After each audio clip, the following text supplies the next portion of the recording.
Okay, so this video is going to be about factor trees and what all that is about, what they are and how you come up with them and what the answers are. So basically a factor tree is when you start with a large number, like 300 in this example, and then you branch out the factors and bring it down to its prime numbers. And then you collect all the prime numbers and you multiply them together, and that will give you your original number. Okay, so basically, factor trees, a graphical representation of finding all the prime numbers that when you multiply them together will give you your original number.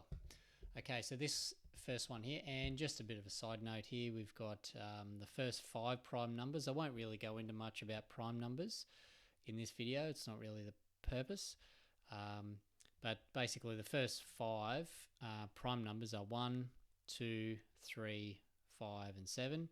And just really quickly, a prime number is a number that has a factor of 1 and itself, or itself and 1 are the only 2 numbers that can be multiplied together to get that number.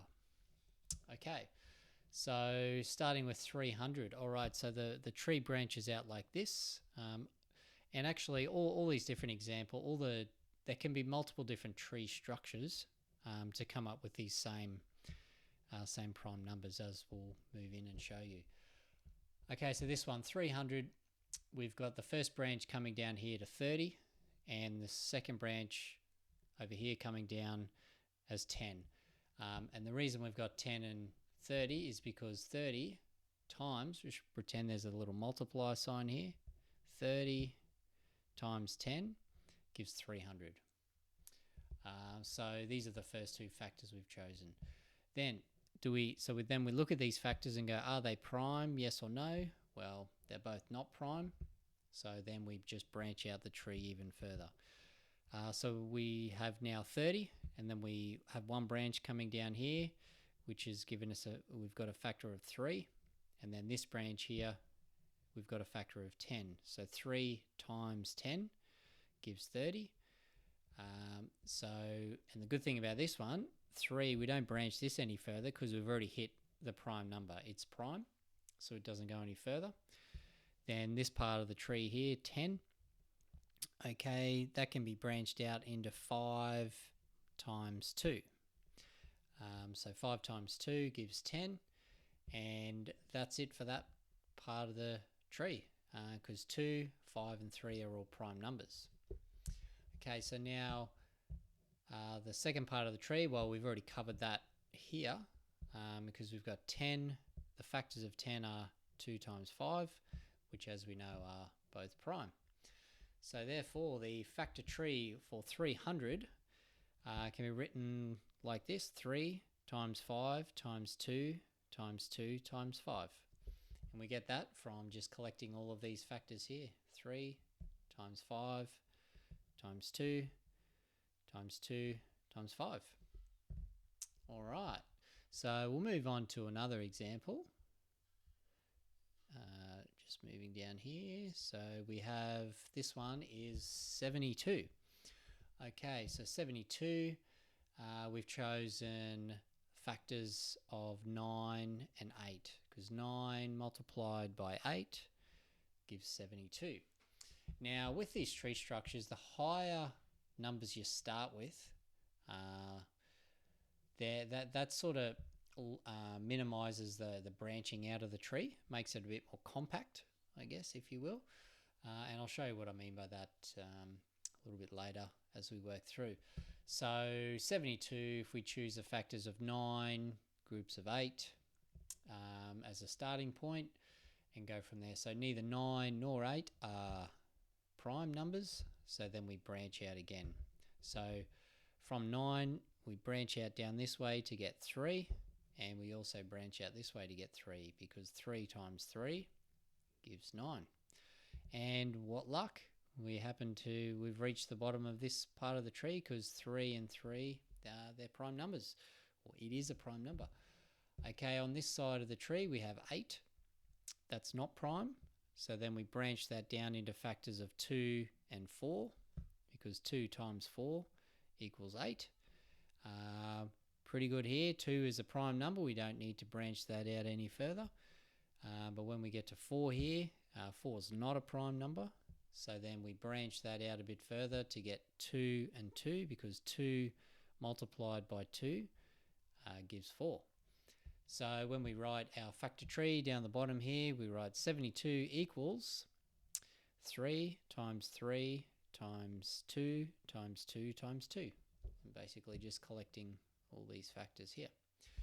Now, it does not matter which factors you choose when you're writing out this tree, as long as whatever factors you choose at any step of the way multiply together to get the number up here. So 9 times 8 works fine, because 9 times 8 is 72. But what if we didn't choose 9 and 8? Could we choose other numbers? Well, yes, we could. So if we have a look at an alternate way to get a factor tree from 72, we can have a look here. Okay, so once again, we start with 72, and we only need 2 numbers multiplied together. That's obviously not 1 and 72. That's not really going to help us. So 2 numbers multiplied together to give the number here. Okay, so and this technique here, it's a bit more of an extended tree, but it will work really well with larger numbers and numbers that you may or may not know factors of just off the top of your head. So a good easy trick is if your starting number here is even, then every even number will divide into 2. So if we use that theory and we go, righto, well, 72, it's an even number, let's divide it by 2. And so I'll just put over here, so I've gone 72 divided by 2 equals 36. Okay, so one branch out here becomes a 2, and what luck, that's already a prime number. And then our second branch down here becomes 36, because 2 times 36 gives 72, or vice versa. 72 divided by 2 is 36. Okay, so we don't have to branch out this part of the tree any further, but we do with 36. 36 is not prime. So it has multiple factors here. We could have used 6 times 6 and branch it out from there. But in this example, we've just gone keeping it simple. 36 is an even number, so we know that can be divided by 2. So let's do that. So we go, this branch here is a 2, which happens to also be a prime number. And so then when we work this out, 36 divided by 2 is 18. So then our other number here is 18. Or vice versa, 2 times 18 gives 36 up here. All right, so working our way, we don't need to branch 2 out any further. It's finished, it's prime. 18 is not a prime number, so we branch him out as well. So once again, 18 happens to be an even number. So if we divide it by 2, as we've done over here, 18 divided by 2 gives us 9. So we branch this out, we get 2, and this part of the branch becomes 9, because 2 times 9 is 18. Now 2's done, he's prime. 9 is not prime, so that can be branched out further. And if we do that, 9 we know is 3 times 3 gives 9. Okay, and then we don't need to go any further, because that's all of our prime numbers at the bottom of the tree. So then we just collect all these terms together over here as we've done. So 72 equals 2 times 2 times 2 times 3 times 3. And this is where it comes from. 2 times 2 times 2 times 3 times 3 equals 72.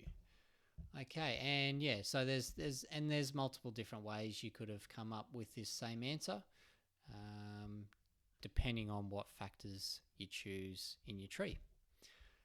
But yeah, that's just an example to show that the same factor tree, same factors, prime factors, can be found this way, or whether we chose these factors here.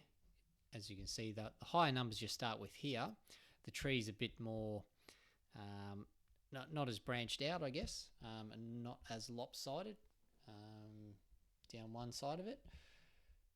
Okay, awesome. All right, so moving along to another example. Okay, here is 48. So if we want to find the factor tree for 48, we start at the top and choose some factors. So two numbers that multiply together to get 48. So this time we've chosen 6 and 8 because 6 times 8 is 48. Neither 6 nor 8 are prime, so we have to then branch out further. Okay, so this leg of the branch here, we've chosen 2, and this leg here we've chosen 3 because 2 multiplied by 3 gives 6. And what luck, we've come to the end of this part of the tree here because 2 is prime and so is 3. So we don't need to branch any further.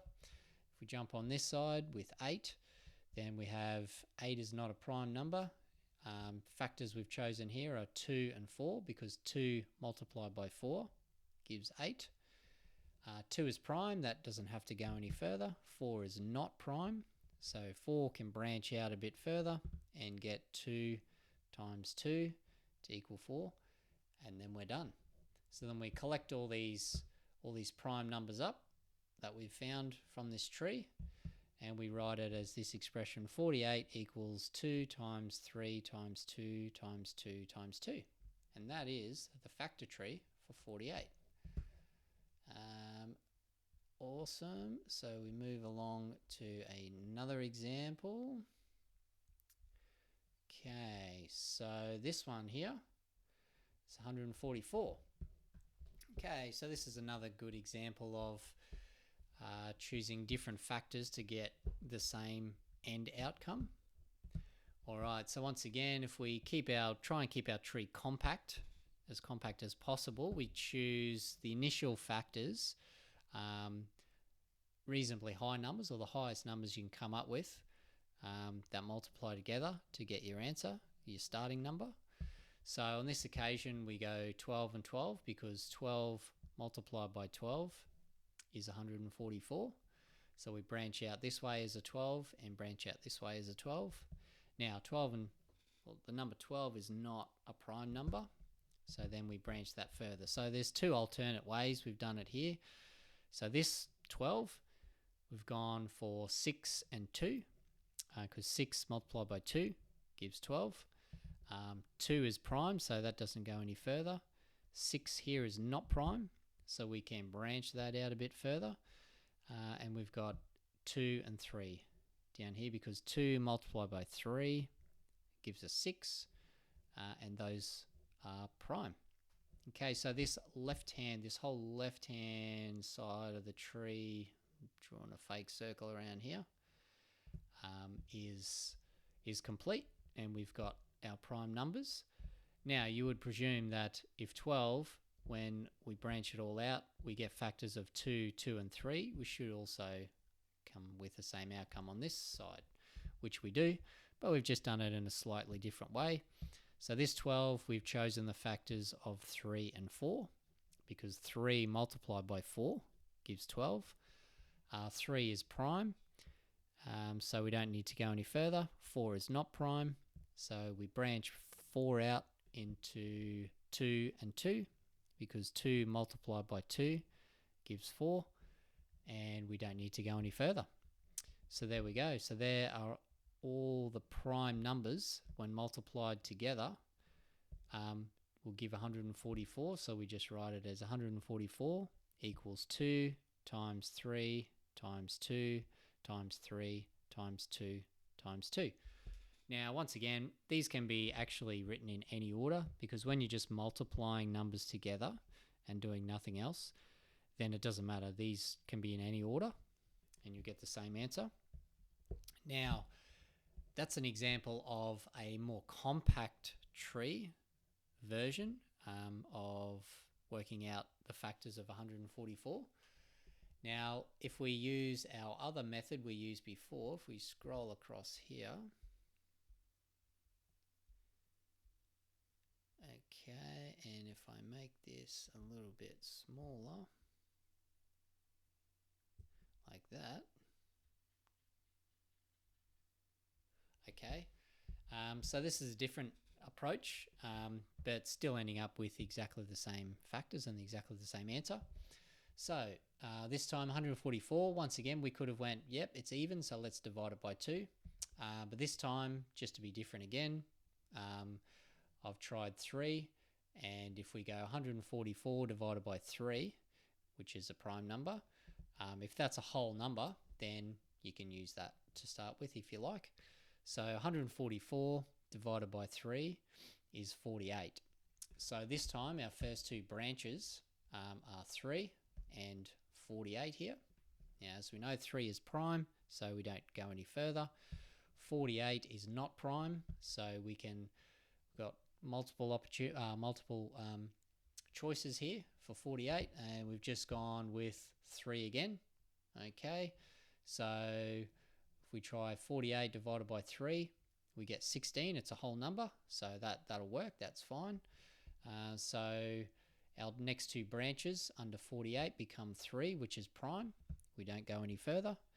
And 16 here on this side of the branch. So 16 is not prime, so we can break that out even further, branch it out. And once again, a few different factors you could use here, 4 times 4. But I've used the simple theory, 16 is an even number, so let's divide it by 2. It's always divisible by 2. So this branch is 2, and this branch down here is 8, because 16 divided by 2 is 8. So this number becomes 8, and this green number here is 2. Okay, so this branch is finished. This one here, 8 here, can still be branched out because 8 is not a prime number. So 8, we've got factors here of 2 and 4, because 8 divided by 2 gives 4. Okay, so that's 2 and that's 4. 2 is prime, so that doesn't need to go any further. 4 is not prime, so we can branch out again to be 2 and 2, because 2 multiplied by 2 gives 4. And there we go. So then when we collect all of our prime numbers all up here and write them down here, we get the same number, the same answer. So 144 is equal to 2 times 3 times 2 times 3 times 2 times 2. All right, which is exactly the same as what we got over here. You can get them, there we go. So we got 2, 3, 2, 3. So we got 2 3s and 3 2s. And over here we've got 2 3s and 3 2s. Okay, so there we go. So there we go, folks. That's an explained method of, just scroll back up to the top here, of how to find factor trees. All right, so whatever number you start with, you find some factors and branch it out and keep branching out until you end up with prime numbers, and then you collect those prime number terms together, multiply them together, and that will give you your final answer. All right, so yeah, if you have any questions or any comments, leave them in the comments section below. Hit the thumbs up button if you like this and found this helpful, and yeah, make sure you subscribe. Be starting to pop out plenty of videos around all these different maths type of problems. If you have trouble with maths or you need a little bit of help, then this is definitely going to be the channel for you. Make sure you subscribe. We're going to go through all sorts of things in the coming weeks and months and years ahead that go through algebra, all sorts of different equations, finding areas and perimeters of different shapes, and just about everything from pretty much from about year 2, year 3 maths all the way through to high school year 12 maths. So if you have any questions, if you're struggling with a particular question, pop it in the comment below, and we might do a video and solve that one for you. All right. Cheers, guys. Have a good one.